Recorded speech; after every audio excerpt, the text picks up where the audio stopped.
Okay, welcome, welcome, welcome. I know I took a quick break from our Facebook lives, but we're back again tonight. Thank you so much for joining us, those of you who are here with us tonight. Um, Tonight we have with us Ethan Beute, and Ethan is the Chief Evangelist at BombBomb, co-author of Rehumanize Your Business, and he's the host of the Customer Experience podcast.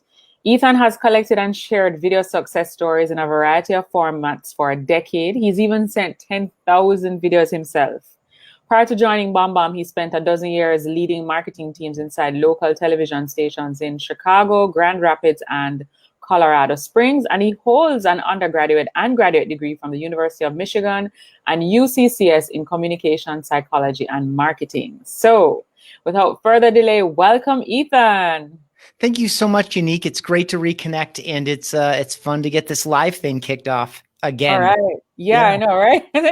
Okay, so could you just share with us a little bit about, what does BombBomb do? I mean, one of the reasons why, leading from out of the podcast, I decided to invite you on this platform was I thought, what a brilliant way for us to actually express what it is that you do in the form of video by not having you on a video live conversation where you could really express to us how important video is and what your company is doing. And, especially now that we're in the pandemic, a lot of countries are looking to shut down again because their cases are increasing. They were flatlining for a little bit, and now they've increased because they've opened up their economies a little bit more. Can you share with us how we can use video to really connect with our customers that much more? Yeah, absolutely. I mean, obviously you can use video in a wide variety of ways. You're demonstrating that now with your, going live to Facebook and going live to YouTube. Of course, we can record videos and put them in all these social platforms. We can build YouTube channels. We do all these things with video. What we're focused on at BombBomb is helping people get face-to-face throughout the day, repeatedly, with multiple videos in email, in text messages, and in social messages. I also drop them into Slack messages and other places too. And so our whole goal is to get you face-to-face for clearer communication, right? Like when we talk to each other, we understand each other better than when we type out our messages and send them.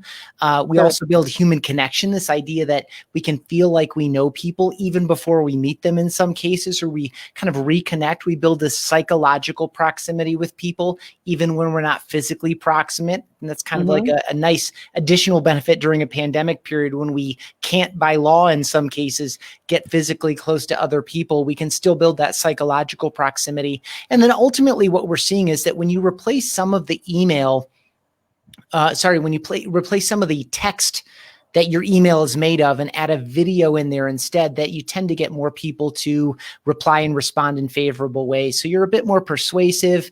People feel, again, a little bit of that obligation to kind of honor your request because of human connection and all these other things. And so we have a tool set that allows you to do this in a wide variety of places, including Google Chrome, Gmail, iPhone app, Android app, our own web application, and integrations with companies like Salesforce, lots of different places, primarily in a business setting. And you can do these videos just from your phone, right?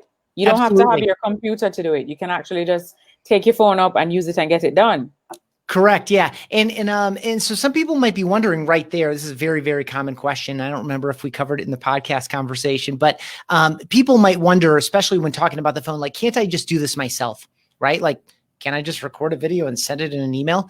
The answer is kind of not really. If you text it, if you go iPhone to iPhone, it's a pretty good experience. But if you go iPhone to Android, it's a different experience. And is it Samsung or is it, one of these other manufacturers? And so when you start thinking about all of the different combinations of where you could be recording it and sending it from and how someone is receiving it, we kind of take all of those challenges off the table and we streamline the process. So in the case of sending a video in an email, for example, you don't need to record it and upload to YouTube and mark it as private because it's not for your channel. It's just for those 3 people, and then screenshot the video and put it in the email and link the screenshot over to the video. Like, you don't have to do any of that stuff. That's a whole lot of steps. Yeah, we just record it and send it. And so, a lot of people think, well, I could just do that myself. And I'm like, okay, how many videos did you send from your phone or your laptop this week? Well, none. Why not?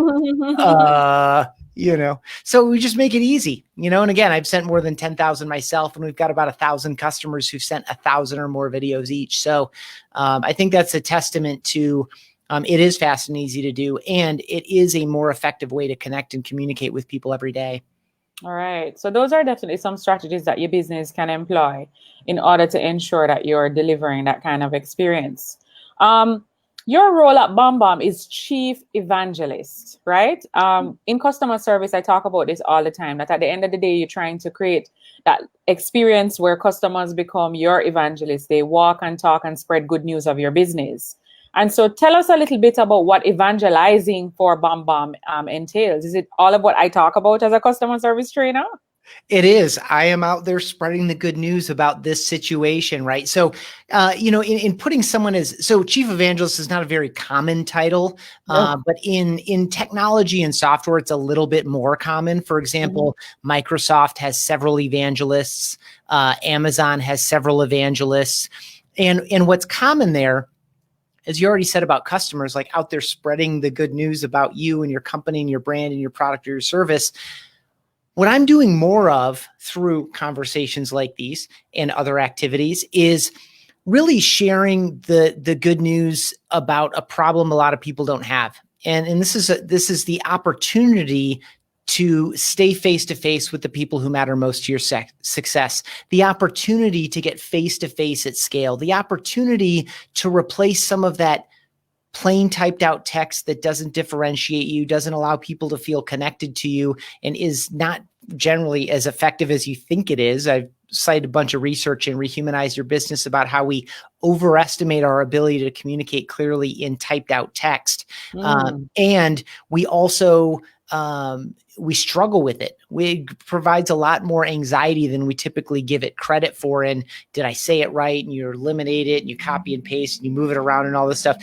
And so there's a problem that you have, which is sending some of your most important and valuable messages in a form of communication that isn't nearly as good as you are yourself. But good news, you have a webcam, you have an internet connection, you have a smartphone, and you can replace some of that text. And so what I'm doing is I'm writing, I'm speaking, I'm having conversations like these on shows and podcasts. I produce some podcasts myself. And the whole goal is to, in terms of putting someone like this in a formal role, the goal is just to create an opportunity to raise up awareness about this opportunity in a way that isn't, come buy BombBomb. Hey, you should buy BombBomb. Here are 3 subscription packages. Instead, it's, hey, I think we can all agree, customers, potential customers, competitors, like everyone relies on email. So really the potential community around this concept is gigantic. And you just need someone out there leading it in the case that you're actually innovating, which we have been for nearly a decade now. Brilliant. All right. Now, what advice would you give to a leader that's, let's say they're stopped in a public space or they're blasted by a customer for a poor customer experience or even a poor product experience that they've had? They're blasted on social media. Do you think we could use this video for that kind of service recovery? Or do you think in those cases a face-to-face, is more appropriate? I think in social, first of all, it's super, and I'm sure you've said this many times before on other lives and in your podcast and probably things you've written. You have to respond to these things. Now, the one exception I would say is if someone has like 2 followers and, they have a whole string of mean tweets at other companies. I have run social for BombBomb and I did it for years. I don't do it actively today directly myself, but I've been in a lot of these types of situations and I will ignore 1% of those cases, again, like the one I just described, but 99 times out of 100, it does you well to respond and to respond in a way that acknowledges the reality of the situation and recognizes that the customer's reality is the reality. You're not there to argue. You're not there to try to walk them back from their own opinion or idea or experience. You're there to let them know that you see them and hear them, that you appreciate them.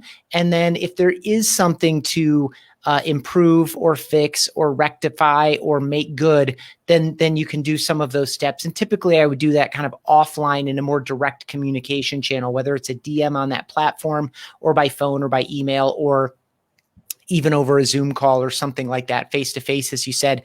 I have used videos very, very effectively in social media and in emails. Like sometimes, I send a lot of a lot of the email that came from BombBomb as a company came from my inbox over the years. And so I got a lot of replies on a variety of different topics, some of them that didn't involve me at all, but my email address was the one that they had. And so in these cases and on social, I would very often record a short video that does exactly what I just described.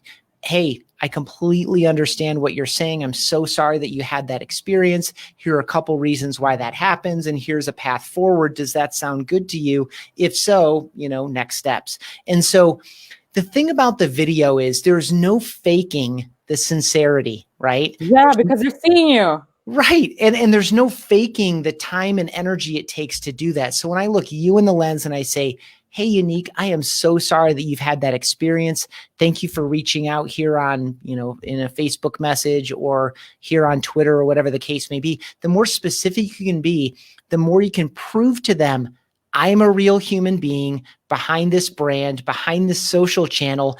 I see you. I hear you. I understand you. I appreciate you. And I've got a way to move forward. And just being acknowledged is almost all anyone wants. It's so easy to diffuse a negative situation when you just let someone know, hey, I see you and I'm sorry about that, and that's all anyone wants really. And so when people get all angry and they get all kind of keyboard warrior and they say mean things on these social channels, they just want to be heard. And so if you can let them, if you can do that for them, it's like, boom, you just unplug it and all the negative energy is gone.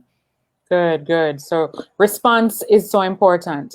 In listening to you speak a while ago, one thing that sparked for me was first resolution. What are your thoughts on first resolution? I did a podcast earlier, and the guest that I had on it, his company did a survey, a market research. I think he set up about 850 plus brands in the United States. And one of the things that customers have indicated as their biggest pet peeve from companies, especially since the pandemic, that they're losing patience with is first response in terms of resolution, because sometimes you make a complaint and it takes 3-4 days, sometimes months to get resolved. But can you imagine that first person who I spoke to, Ethan came on that video and he was able to not just apologize and make me feel heard, but he actually fixed the problem on first point of contact. What are your thoughts on that? Yeah. And then the next step, of course, is making sure that all of the people behind that person don't suffer the same problem again by eliminating that issue in the first place. So behind me here is Rehumanize Your Business. It's way back there. So I have to manage point to it. But I'm not going to get the numbers exactly right, but we have a case study in there that involved 25,000 support tickets that involved the integration between BombBomb and a software company called Zendesk, which is one of the leading CS platforms. And so it's a ticket management system. Yeah. And one of the things that we observed is that time to ticket resolution was dramatically reduced. I think it was a reduction of 70 or 80%. Again, don't quote me. I'd have to open the book back up. I wrote it a little while ago. And then also first touch resolution was dramatically increased. And the one place where first touch ticket resolution was dramatically increased with video was on frequently asked questions. And so if you are running a support team and you're taking phone calls and emails and live chats, you should already know kind of instinctively, if you've been at the job for a few months or even a year or more, you should know kind of instinctively off the top of your head. These are kind of 5 categories that capture a lot, that capture, let's say 60 or 70% of the total tickets, right? Because they're so frequently asked and people struggle with these things. And so what we've seen is, when you record a video, and typically this wouldn't just be the type of videos that I'm sending a lot, which is just me standing here at my desk talking to people, is a screen recording where you can kind of do a show and tell, where you can explain what's going on, show people where they need to go, what they need to do, whether it's, at the back end of your website in a commerce type platform, whether it's a slide deck that walks people through something or a presentation, maybe you're walking through a document. A contract or similar, and explaining the things that tend to be very, very confusing. And when you have those at hand, if you record that video once, you can use it over and over and again as people reach out with that question. So all of your customer service reps are equipped with this, little library of 5, 6, 7, 8, 10, 12 videos, depending on how many you want to make. It's almost like a knowledge base. Exactly. But you can give it to them straight away. And typically when you think about how much you can get into like a 2-minute video with a show and tell with some emotion that again meets people where they are potentially, right? Most of these people are reaching out because they're confused or frustrated. So if you can add that emotional tone where you take that confusion and frustration and kind of move it over the course of your video in a more positive, constructive direction toward this, like, you know, we're going to get to the other side of this thing together and let's do this, you know, when you can get some of the softer human elements in there, that gives them something that does not look like a homework assignment, that gives them something that they can play over and over again if they need to, that gives them something that they can easily forward to a team member or a colleague that also has the same question or frustration. And so there's so many benefits to it. And in addition, when you include videos in your customer service ticket responses, we've seen it increase pretty dramatically, like 24, 25%, the incidence of people filling out your little survey afterward. The results are approximately the same, but more people tend to fill out that little survey to let you know how you're doing on meeting their needs. Good. Excellent. Excellent. So I like that. And that's one of the things that I've seen a lot of really brands who are really concerned about how their customers are moving along the journey. They really take time to look at their FAQs and build a knowledge base, and not just, as you said, a knowledge base for their customers, but also a knowledge base for the persons on the inside of the organization or even the support teams who need to support the customers, because it just makes life that much easier for both ends, you know, of the situation, which is really, really brilliant. Thank you for sharing that, Ethan. Yeah. One more pro tip there. If you already have a support site and you already have videos in it, take those videos and put them in your reply platform so that you can send them directly to people instead of sending text and links to people, again, where it starts to feel like you're assigning them homework, or like kind of implied there is, why didn't you just go look at the support article? You can send that video straight away, and it does really good results. Yeah, that's true. I mean, and when I think about when I'm doing research myself, like let's say, for example, I'm video editing something and there's something that I want to do, but I don't know how to do it. I go to YouTube. So, I mean, YouTube has been really brilliant with that. I mean, there are so many people out there that have done what you've said. You know, they have their screen shared. They literally walk you step by step. If you're on a MacBook Pro or you're on a PC, this is what you should click on. Oh, no, if you don't have this version of the software, then you should probably be clicking on this. So it makes life so much easier. Yeah, I watched a lot of those videos myself. All right. Can you provide us with 3 best practices for communication response time on social media during this time? I was reading an article the other day that said that email response time used to be 24 hours, but now it's actually 1 hour. So if people expect you to respond to them in an email within an hour, what's their expectation for social media? Yeah. So I guess I would give 2 tips here. And it's directly, I love the language that you use there because it's all about expectations. You need to manage expectations. If you don't state what a reasonable expectation for engagement with your company or brand is, the assumption is right now, yesterday, 2 minutes ago, right? And so if you can manage that expectation and you can characterize it however you want. I mean, if you were a very, very small business and it's you and a business partner, it is completely unreasonable to expect that you're going to be able to respond across 7 social media platforms and email and phone, you know, within 5 minutes. It's just not reasonable. It's not reasonable for you, and it's not really reasonable for the customer either. But on your website, on the social channel, like in the about stuff, in your customer communication where you're confirming orders or following up or these types of things, make clear, you know, characterize your business. You can position yourself in some kind of like a smart way that characterizes the, you know, the real, you know, the hand touch, the, you know, you don't have to make yourself seem really small, but still find ways to communicate, you know, this is an operation that is, you know, very, very intimate. We're very connected. We're not on 24/7. We're not on 365. We don't work on Christmas or whatever the case may be, right? As long as you manage expectations, that's key. And then this is the other side of it. That gives you the opportunity to exceed expectations, right? If you don't set expectations, the only outcome is that you are going to meet them or disappoint. If you manage expectations and create a reasonable set of expectations for people, you're going to meet them or exceed them. And so if you can beat some of the goals that you lay out there, like something that I do from time to time, you know, I try not to work too much, but when I was running social and running a lot of our email, and I just happened to be at my laptop, just closing something up for the evening. I worked for the day. I had dinner with my family. We socialized or hung out or went on a walk or whatever. And then, how sometimes you go back to your computer for another 10 minutes, sometime between then and going to bed, responding to some of those messages, and no matter the channel, always just delights people, especially again, when you add a video and you say their name and you let them know that it's 9:00 my time and I am responding to you because you matter. You don't have to say those things, but the act of sending that video says you matter. And that's a big deal. True. Yeah, very true. All right. So excellent tips. Excellent tips. Now, Ethan, can you share with us how has failure or apparent failure set you up for later success? Do you have a favorite failure of yours? Is there anything that maybe that you feel like that has really set you up for success in your own life?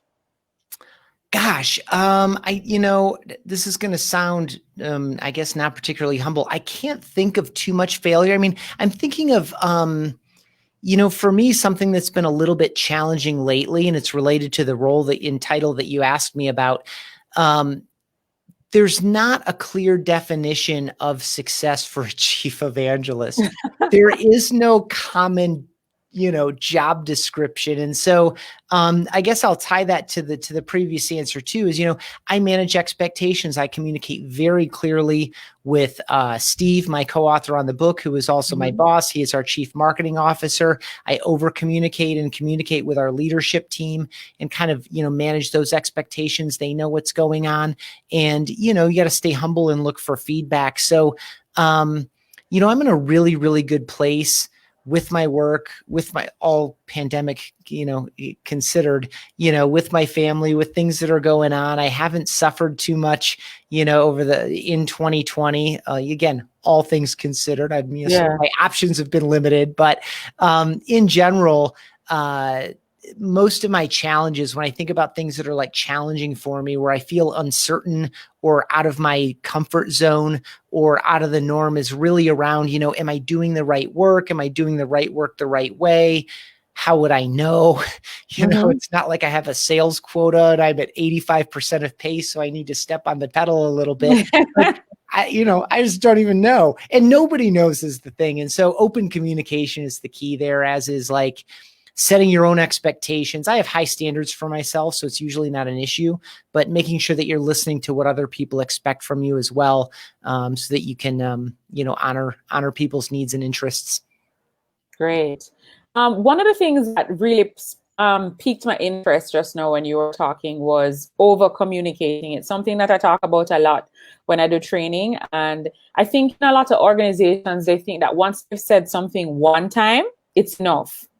And I believe that it's better for you to over communicate than to under communicate. Like, say it a million times. Try to say it in different ways. Try to be creative. Try to get the message across. Because, people learn different ways. You have kinesthetic learners, you have auditory learners, you have visual learners. And so if you can get the message out in a very creative and diverse and dynamic way, you're more likely to have buy-in or, support of whatever you're trying to get across. What's your thoughts on that?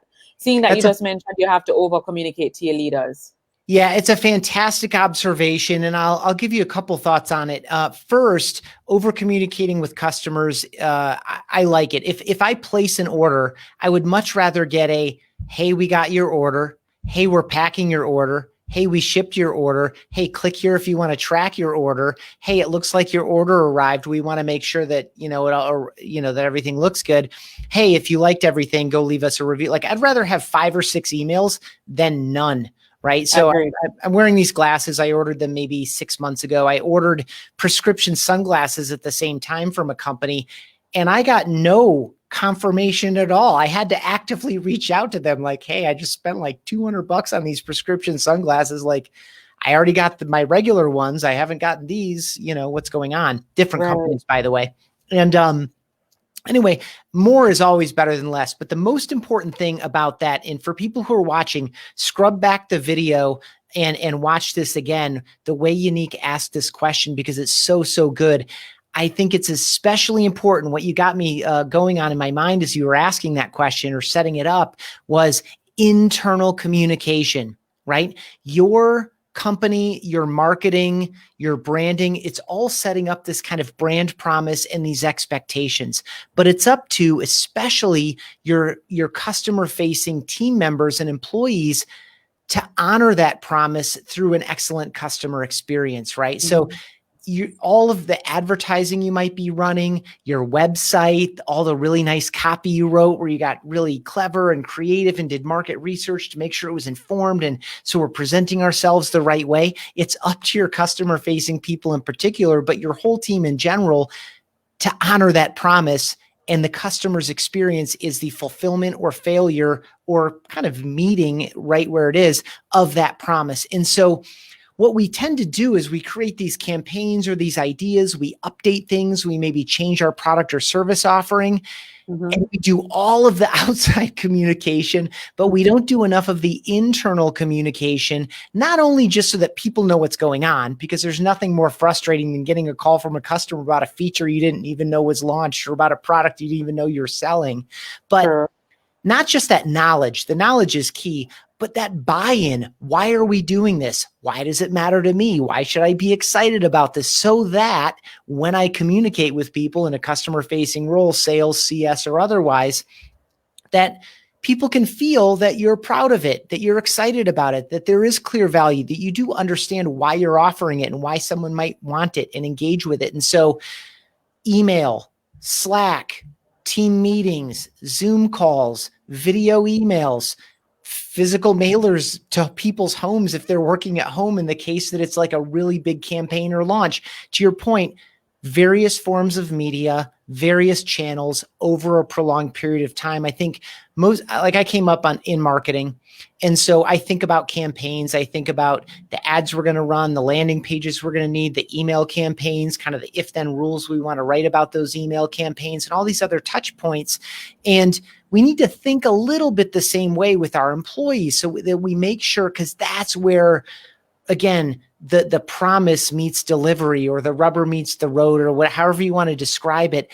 Our people are our best asset in terms of conveying not just what's going on, but why it matters and how great it is. And so we need to really mix up the modes, mix up the media, time it out over some period of time. So there's a lead up. Hey, we're only 2 weeks out. Hey, we're only 10 days out. Hey, 1 week from today. Hey, 3 days from today. Hey, 3 hours from right now. Like just kind of building into it to create kind of that, awareness. The buy-in, the understanding, et cetera. That's brilliant. It actually draws me back to our podcast interview that we did a few weeks back when you spoke about, I think I asked the question, let's say you work in an organization and you send somebody an email and they don't respond to you. And the information that you need from them is time sensitive. It's probably feeding into something that you need to give to another team, that feeding into something that the customer needs to get. And so you send them the email and they haven't responded. And I loved your response in the podcast where you spoke about the fact that you should treat it like it's a campaign. You should remind the person. You should probably even say to them, hey, Bob and Jane actually responded and this was their feedback on it. Could you just just a quick reminder for you to share on ours? Could you just elaborate on that for us? Because I think that's so important. Yeah, it was really good. And thank you for reminding me what I said. But because, it does make sense. And so it's this idea, again, certainly what triggered that was this idea of building like a time-based campaign. And so what we were talking about there is, you need feedback from someone. It's not coming in a timely manner. And instead of getting frustrated and shooting off kind of like stern emails that just only emphasize the deadline itself, think about what's the motivation for them. This is just a basic communication tip for anything, but certainly for anything that you're feeling urgent or frustrated by potentially, because I think it will bring you ease through bringing you better results, which is thinking about what's in it for the other person. What is their motivation to participate? What do they need to know? How might you help them, right? By, in that scenario where you share some of the thoughts and feedback that this person's colleagues have already given, it gives them a sense of how other people are thinking about it. They don't have to create something from nothing. They don't have to do necessarily a deep dive. They just need to kind of give a stamp of approval or create some awareness. So the more we can think about what's in it for the other person, what might be getting in their way, how might I be able to lower the barrier or lower the burden for them to increase the likelihood of response. I think it's very easy to ask for what we need or want. I think it's a little bit more challenging, but a lot more rewarding to think about how you can help someone get there instead of just, making demands with increasingly urgent deadlines. Agreed. All right, Ethan, share with us maybe one or two books that have had the biggest impact on you. Obviously, it was a pleasure to write Rehumanize Your Business. One of the books that comes to mind, though, the way you asked that question, there are two. One of them is, both of them have commercial or business consequences. One of the books that I read really early on, it was like in the kind of like the mid to late 90s, was a book called The Ecology of Commerce by Paul Hawken. And it really was an awakening for me, like in a very dramatic way, about how products and services are produced and some of the consequences of that. And this idea that in particular, clean air, clean water, and clean soil are typically not on anyone's balance sheet. No one is doing the accounting for those things. And the cheapest thing to do is obviously pollute our air, land, and water. And so that's what a lot of companies do. And so the ecology of commerce just kind of opened my eyes to that whole dynamic. And fortunately, there's a business movement under that about, where people are creating transparency in supply chain. People are going above and beyond to actually do the right thing in the production of goods and services. And I think social media in general, the internet in general, is helping accelerate this trend. And I think culturally, more people want to know that the decisions they're making are having neutral or positive consequences rather than negative ones. And so when we think about competing through differentiation does not always have to mean price. It can mean other things, including values, transparency, and these types of things. And so that book was, obviously, I don't know how long ago that is now, 20, 25 years. Since I read it, and I've reread it a couple of times, and I've recommended it a number of times, and I'm happy to do it again. Again, it's called The Ecology of Commerce by Paul Hawken. Another one that I really enjoyed that's a bridge between this and a business situation is Let My People Go Surfing by Yvon Chouinard, who is the founder of Patagonia. And obviously they're currently one of the leaders, I think, at least in popular culture, of building products in a very, very intentional way, sourcing materials, paying fair labor wages, and these types of things. And so he tells the story of being an unwitting business person. He did not set out to build this business. He set out to fund his own hobbies and to have better products so that he could, go out and climb rocks and surf and do all these other things that he wanted to do. And it just so happened that a lot of other people wanted better products for those things as well. And so he figured out how to build a business. And there's a passage in there. It's like kind of cut into 3 sections. And the section on philosophies, like the underlying philosophies behind the way he built Patagonia, it's fantastic and really lays pretty good groundwork for some of the things I was just talking about in describing the ecology of commerce and some of its consequences on how we might run our businesses. All right. Sounds good. Excellent. So the ecology of commerce and something about surfing. Go again. Let my people go surfing. Let my people go surfing. the employee experience side of it, we've kind of touched on employee experience in this conversation, but the employee experience implications of that title, it just reinforces you cannot have a great customer experience if you don't have a great employee experience, period. Agreed. And that dovetails nicely into my next question. We have a lot of viewers who, whether they are going to listen to this Facebook Live with us in a live way, they're on here now, or they listen to it after the broadcast is complete. But they're business owners and they're also managers, but they feel they have great products and services. That's not the issue that bothers them. The issue is they lack constantly motivated human capital. If you are sitting across the table from one of these persons, what's the one piece of advice that you would give them to have a successful business and a naturally motivated team where the employees, want to do it? They're not doing it because, you're standing over them with a stick saying, do it. Yeah. I think two things in particular. The first, of course, is a sense of purpose. Like, it's going to be hard to get people motivated if they're working for you so that you can buy, your fourth vacation home. If that's your motivation, you maybe that's cool. I mean, that's perfectly within your right, but I think it's going to be hard to get other people to get excited about that because that's your fourth vacation home, not theirs. And so, I think that like some kind of slightly more transcendent sense of purpose. And the challenge here is that it does need to be real. Like you do need to feel it inside because again, sincerity is very, very difficult to fake. Humans have been communicating face to face for millennia.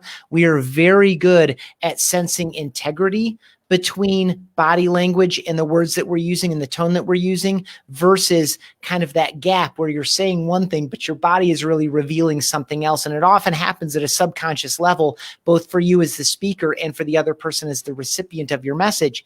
And so I think having a purpose that is more meaningful than we're here to make money unless everyone's participating in it, So that's one. And then the other is a sense of autonomy. I think something that happens, this has been difficult for me in my own career is, I like things a particular way. I have a very high standard for myself, but it's also a very particular one. It's not necessarily the high standard. It's just my high standard. And so, we need to find ways to relinquish control a little bit and give our people autonomy. If you're hiring reasonably well or very well, you have to trust these people. And they're going to learn and grow. The more ownership they have over their situation and over the decisions that they're making, the better. Again, managing expectations. Are there certain types of things that you definitely want to be informed about in advance? And or are there other things that you definitely want to green light before they take the first couple steps, right?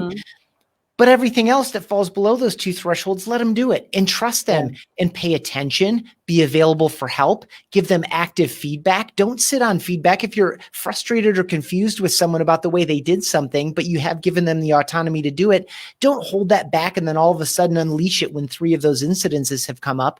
Approach them, make it a learning moment. Like this idea of giving people some more control over what they're doing and letting go of control, especially if you're the founder and you did everything for X number of months or X number of years, it's very difficult to now give that control over to other people because, these are your babies, these processes, these things, the way things are done in particular, like, you created them and you've hopefully built a successful business on them. And so it can be difficult to give that control away, but giving that control away is the key to your success as well as all of your team members. Increasing autonomy and adding a sense of purpose or getting clear on your sense of purpose.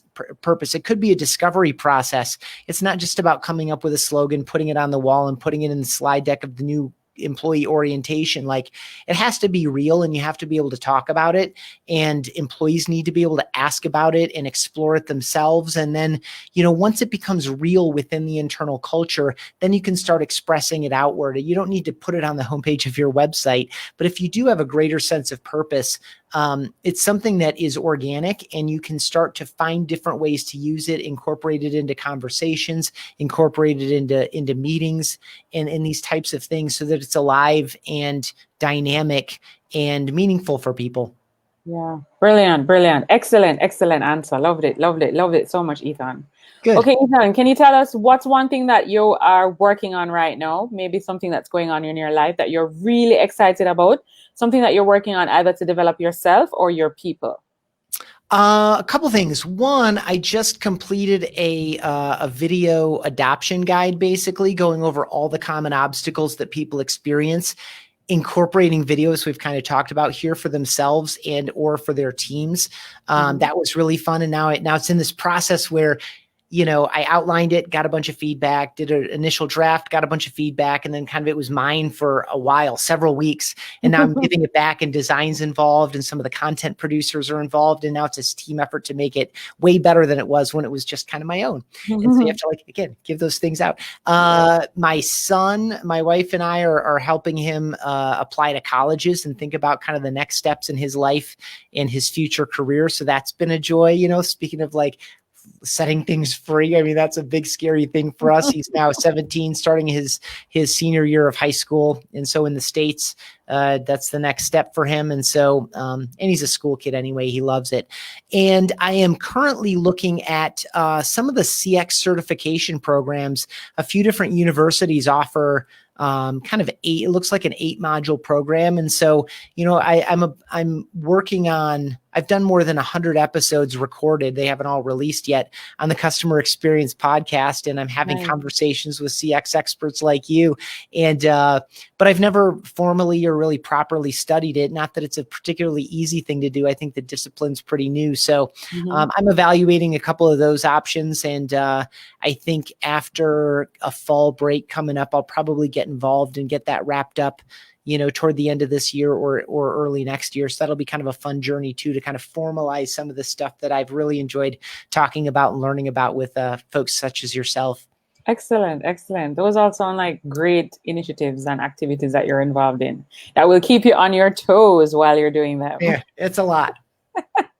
All right, Ethan, can you share with us where our listeners can find you online? They want to connect with you. They want to hear more about BombBomb, and they'd like to, see what kind of video exists, how they can incorporate it into their own business. Where can they find you online?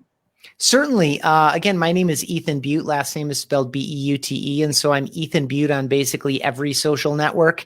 Sometimes they're put together and sometimes there's a space in between them. Like LinkedIn, it's Ethan Beute, but Instagram, it's Ethan Beute. And so same thing with BombBomb, except there's never any space there. It's just BombBomb. BombBomb.com is the website, and BombBomb on basically every social network, including Facebook, YouTube, LinkedIn, Instagram, etc. And so we're constantly producing information to help people. Again, this has been really fun and exciting for us. I see video, like this style of video, this casual, conversational, unscripted video, as something that should just be part of what we do every single day in our professional lives. Just like we get on websites, just like we pick up the phone, just like we get on Zoom calls, just like we hopefully are doing handwritten thank you notes to people, these types of things that we don't even think twice about. We're just like, this is just part of what I do. Video should be just that common and just that easy. And so we're doing as much as we can to help people incorporate it. Excellent. Excellent. Awesome. Well, Ethan, we're at the end of our video presentation. I can't believe it. We just started talking and we're at the end already. Is there anything you'd like to leave with our viewers? Any last comments that you'd like to share with them around what we've discussed in customer experience and, using video and enhancing and engaging with your employees more, communicating in a more transparent way, trying to just get the human side of who you are across, so that people know that they're dealing with another human being and that you really have their best interest at heart? Yeah, absolutely. But first, I want to say thank you so much, Unique. You're awesome. I love what you're doing. It's always an easy conversation and fun. I'm just so glad that we connected. And thank you for inviting me onto this in addition to your podcast. And I think the most important thing, I guess, is that it's important to remember how we make people feel. That is ultimately our legacy, right? How we make people feel. And so when we look at what we're doing and we say, I don't have time for that, or that doesn't scale, or, I'll do that later or whatever, like those moments really, really matter. And if you don't have the time to get face-to-face with people, video allows you to get face-to-face at scale. And for some of the reasons we talked about intermittently throughout this time together here, it's obvious that when you do that, it allows people to feel you and to feel seen and heard by you in a really, really unique way. And so don't pass up the opportunity if you're uncomfortable with the way you look and sound on your first couple video recordings. That's perfectly normal, but keep going. It is so rewarding to be on the other side of that discomfort. And for some people, it takes 5 videos. For some people, it takes 25 videos. You'll find your own way. But I think too many people quit the first time they try and say, oh, this isn't for me. This is for everybody. This is about human to human. This is about face to face. This is about restoring the missing human and personal element from our daily work. And it's so much more effective and so much more satisfying than continuing to go to the keyboard with our intellectual, conscious, cognitive thoughts and be a little bit more ourselves a little bit more often. It's really, really, it's an important transition to make. And I'll do whatever I can to help more people make that transition. Brilliant. Brilliant. All right. Thank you so much, Ethan. So Guys, I hope you enjoyed this conversation. Ethan is available, as he said, on all different platforms, Ethan Beute. And if not, you can hop on over to BombBomb and see what they're doing, the amazing things that they're doing, and try and find a way to incorporate video into your customer experience as much as possible. Whether you're a one-man show or you're a 100-man show, video is definitely something that can help you to enhance the quality of your customer experience, so your customers can feel like they're dealing with people who genuinely have their best interest at heart. Whether it's a product-based business that you're having deliver, or you are delivering in a service-based business. So again, thank you so much, Ethan. Really appreciate all the time you shared with us today and all the great nuggets and insights. And if this video wasn't enough for you, you can hop on over to our podcast, Navigating the Customer Experience, on our website, www.yannickgrant.com, and listen to his episode there as well. So until next time, guys, take care. Thank you. You're welcome.